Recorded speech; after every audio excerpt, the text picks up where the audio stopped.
punto. Yun. Pero, you're sobrang intellectual mong tao, tapos hindi mo gusto yung school. So, saan mo lahat yan, like, tingin mo, paano mo na adapt lahat ng knowledge na meron ka? Siguro sa experience lang, hindi naman talaga ako yung matalinong klase na genius, na parang Frank, ganun. Hindi naman ako ganun eh. Ano lang, hindi ko madaya ba ang ko o gusto ko lang pasimplehin yung mga bagay-bagay. Kaya nagmumukha siguro akong matalino kasi pinapasimple ko lang yung mga bagay. Pero hindi ganun ka-complicated yung brain ko. Mm-hmm. Kung mahalungkat yung brain ko, ABC 1, 2, 3 lang talaga yung brain ko. Ganun. Hindi tayo ganun katalino. Kayo, alam ko matalino kayo. Nakikita ko matalino to si Dog. Matalino to si Frank. Ganun. Pero, oo nga, pero wala. So, nakuha mo siya through experience and innate siya sa'yo na mag-solve ng mga bagay na nakikita mo yung equals ng mabilis. Mm-hmm.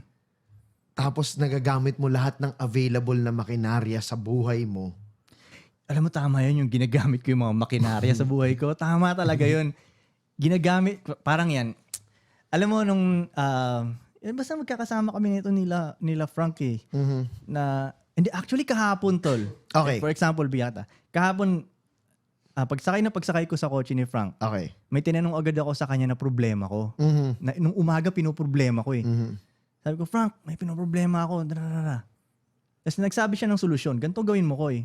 Okay, di yan ang gagawin ko. Kumbaga siya na pinag-isip ko ba? Mm. Ikaw itong matalino, di ba? Ikaw itong mag-isip para sa akin, di ba?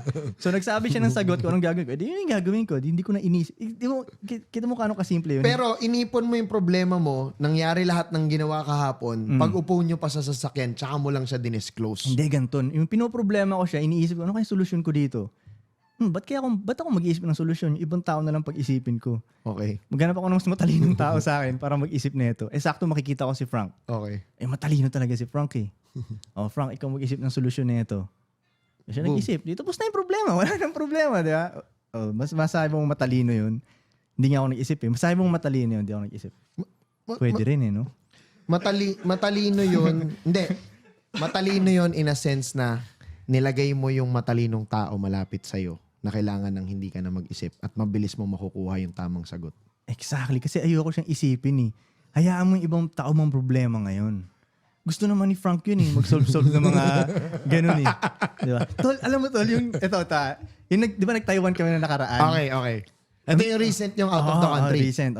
Bibili ng mga sapatos. Tingnan mo kung gaano ko ayoko mag-isip ha. Siyempre kasama ko yung mga homies ko doon at yung dalawang babae ko, di ba? Okay. Pagpasok sa bilihan ng sapatos, ang una kong gagawin, hanapin ko na yung upuan. Mm-hmm. Upo ako doon. Sabihin ko sa kanila, ano sa tingin nyo ang bagay sa akin dito? Kanya-kanya silang galaw doon. Maghihintay lang ako. Kasi sila, darating na sila na may proposal sila. Ito, sa tingin ko, bagay sa'yo.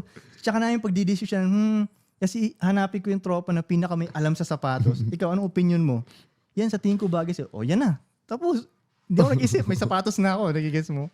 Pero meron ka pang, may point of comparison ka na kagad din. From there, may magsa-stand out na. Yes. Tapos gagamitin mo rin sila, yung opinion nila na pinakamagandang opinion para sa'yo.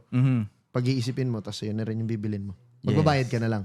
Yes, magbabayad. Hindi, actually, nakailabruha yung pera eh. Siya na magbabayad. Hindi ako tumatayo talaga dun sa upuan. So, pumasok ka lang sa store, no? Oo, pumasok lang ako sa store. So, yun ang tekniko. Gamitin natin yung galing ng iba ba. Yun. Hindi ako ayong gumalaw. Kailan mo na-realize yun? Kailan mo sinubukan gawin yun? Paano siya gumana? Hindi ko alam yan kung kailan talaga. Napansin ko lang, parang ganito yung style ko. Parang ayoko mag-isip pa. Iba na yung mga problema. Ganun. Gusto ko simple lang sa lahat ng simple yung gusto kong gawin eh. Ganun lang. Okay.